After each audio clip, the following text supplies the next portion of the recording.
Hello once more. We are still working on the exercise of proving trigonometric identities. Remember that for one to be able to prove trigonometric identities accordingly, one has to look at the given identity, analyze it, and identify the side which is more complex. After having identified that side, one will have to work on simplifying that side and get it to be in its simplest form. In its simplest form, the identified side should be the same as the other side.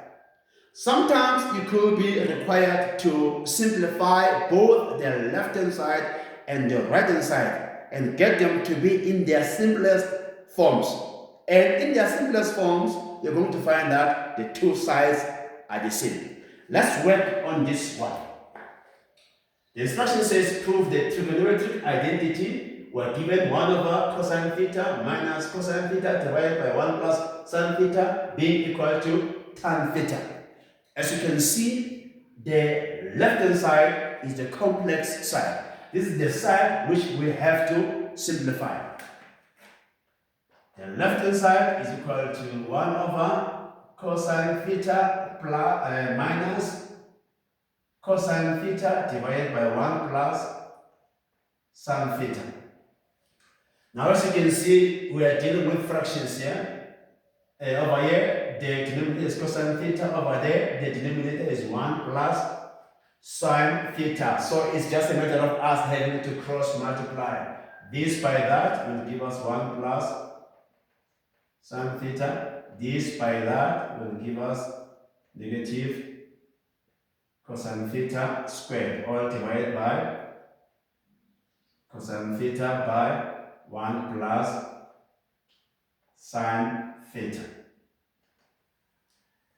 Okay, this is what we have. Now we have to make use of the very first two trigonometric identities that learners are introduced to in grade 10. The first one is that of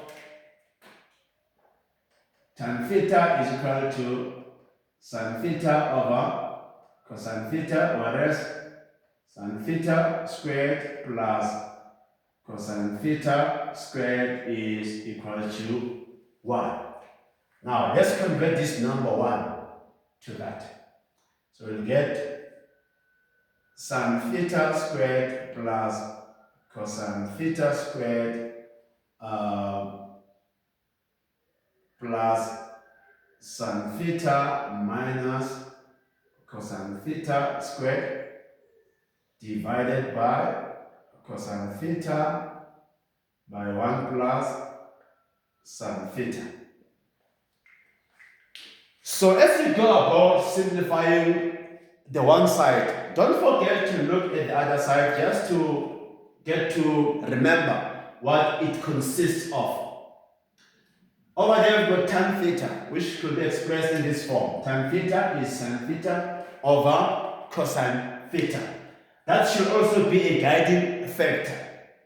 So as you can see, I did not sort of like expand over here. I did not distribute. I did not multiply throughout by this cosine theta. I just left it there because there the denominator over there should have a cosine theta. Okay, now let's simplify the numerator. This goes with that and will remain with sin theta squared plus sin theta. Now looking at what remains over here, we can see that there is a common factor in the form of sin theta. So let's take sin theta out. We'll have sin theta into sin theta plus 1 divided by cosine theta into 1 plus sin theta. This and that is actually one and the same thing. So this goes into that once. And we'll be left with sin theta over cosine theta, which is tan theta. Therefore, the left-hand side is equal to the right-hand side. So we have managed to prove the identity. Please subscribe to PP Maths and Science Lab on our YouTube channel for more information that is very much helpful. Thank you very much.